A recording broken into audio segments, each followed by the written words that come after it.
የገቡ ህይወታችንን የሚበጠብጡ ሰዎችንም እስከ መጨረሻው ማስወጣት አለብን ብዬ አስባለሁ። እና ማድረግ ያለብኝ ሙሉ ነገር ከህይወቴ ማስወጣትም ያለብኝን ነገሮች እንዳለ አሁን በቅርቡ ጀምርና ለማስወጣት እሞክራለሁ ብዬ አስባለሁኝ። እንግዲህ አሁን ትንሽ ልረጋጋ ብዬ ነው። ሁሉንም ነገር ክሊር ማድረግ አለብን ብዬ አስባለሁኝ። ጸዳ አድርገን እንግዲህ ወደ ሰላም መመለስ። አሰላሙ አለይኩም ወራህመቱላሂ ወበረካቱ። ውድና የተከበራችሁ ቻናሌ ቤተሰቦች እንዴት ናችሁ? ደህና ናችሁ? እኔ ደህና ነኝ አልሐምዱሊላህ እላችኋለሁ። እንግዲህ በአዲስ ቪዲዮ መጥቼላችኋለሁ። ብሩኬ ሀይሚ ቤት ሄዶ ቁርስ ሊሰራላት እንግዲህ ብዙ ነገር ተናግረዋል። ወስኛለሁ ከህይወታችን ማውጣት ያሉበት ሰዎች ህይወታችን ውስጥ እየገቡ የሚበጠብጡ ሰዎችን ለማውጣት ወስነናል። ማውጣት አለብን። እኔም ወስኛለሁ ብሏል። እንግዲህ ሀይሚን ፕራንክ ካደረጋት ይልቅ ያነጋገሩ ነው ደስ ያለኝ ማለት ነው።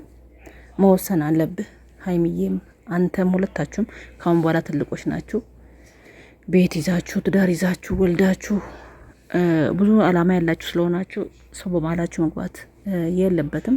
በመጀመሪያ ምለው ማለት ነው መወሰን ግዴታ ነው። አንተም ሀይሚም ባለፈው እንግዲህ አሁን ሰላም ጥሩ ሁኔታ ላይ ነው ያለ ነው። ሰላም ተፈጥሯል። ደስ የሚል ነገር ነው። ማታም ጥሩ ምሽት ነው ያሳለፍ ነው ብሏል። እንግዲህ ጨረቃ ፋሚሊዎች እኛም ደስ ብሎናል። ፈገግታችሁ፣ ሳቃችሁ፣ ሰላማችሁ በመመለሱ ግን ያው ነገም እንደዚያ ነገር ለመፈጠር ስለሚችል እናንተ አቋማችሁን ሰው ሶስተኛ ሰው መሀላችሁ ያለ መስገባት አይደለም። አሁን ውጪና ውጪ ሆናችሁ ይቅርና አንድ ቤት ነገ ገብታችሁ ተጋብታችሁ ስትኖሩ ራሱ ሰው መሀላችሁ ሊገባ ይችላል፣ ሊያለያያችሁ፣ ሊያጠላችሁ ይችላል። ለዚህ እናንተ መስማት የለባችሁም። ሰው ሶስተኛ ሰው ከመሀል ማውጣት ግዴታ ነው። መስማትም የለባችሁም። እናንተ ሁለታችሁ ብቻ ናችሁ ችግሩን መፍታት ያለባችሁ። ለዚህ ብሩኬ ትክክል ነው ያለው። ሀይሚዬም በተለይ እንደዚህ ነገር የምትሰማው ሀይሚ ናት። ሀይሚዬ በተለይ አንቺም ማስወጣት አለብሽ።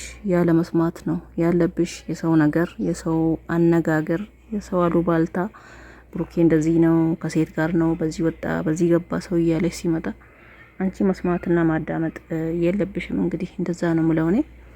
ብሩኬም ወንድማችን ጎበዝ ነህ አንተ፣ ትግስት አለ ሲጀመር። አሁንም ደግሞ በርታ፣ አቋም እንዲቀጥል እንፈልጋለን። አቋም ነው የምንለው። እንግዲህ ዛሬ እንግዲህ ደስ በሚል ሁኔታ ቁርስ ሰራላታለሁ ብሎ ቤቷ ሄዶ በሯን መኝታዋን አንኳክቶ እንግዲህ እኔ ጠዋት ሰው ሲያነሳኝ አልወድም አልፈልግም ብላለች። ደስ የሚል ቤታቸው ሲያምር እውነት እህቶቻችን ብዙ ዘመዶቻችን ወደ ሀገር ሊገቡ ስለሆነ ነው ብሎ ነው መሰለኝ ቤት ሳይቀይሩ አይቀሩም። ችክናቸው ራሱ በጣም ነው ደስ የሚለው፣ ያምራል። እንግዲህ በርቱ እንላችኋለን። ግን ብሩኬ ተንኮል አለብህ ማለት ነው። ቁርስ ሰርቶ እሷ ላይ ጨው እንዳለ ገልብጦ እንዳለ ተፋችሁ ማለት ነው። ግን አካፍሎ ነው የሰራ፣ ሁሉም ላይ አይደለም የጨመረው። ፕራንክ አደረጋት ማለት ነው። ሀይሚዬን ሰፍ ብላ ስትበላው እንዳለ ጨው ብቻ እና በዚህ ውሳኔክ መቀጠል አለብክ እንለዋለን። እንግዲህ ብሩኬን መበርታት አለብክ ወደፊት እንጂ ወደ ኋላ የለም። ስራችሁ ላይ መቀጠል፣ ፍቅራቸው ላይ መቀጠል፣ ተጋብታችሁ ለመውለድም ሁሉም ነገር ማለት ነው። ትላንት ወንድምዮ ብሏል፣ እዚህ ቤት ልጆች መንጫጫት አለባቸው፣ ማብዛት አለባቸው፣ መወለድ አለበት፣ አግብታችሁ መውለድ አለባችሁ ብሏል። እንግዲህ እሱ እንዳለው እናንተ በርታ ማለት ማበርታት አለባችሁ እንላችኋለን ውዶቻችን። ፈገግ እንዳላችሁ በርቱ።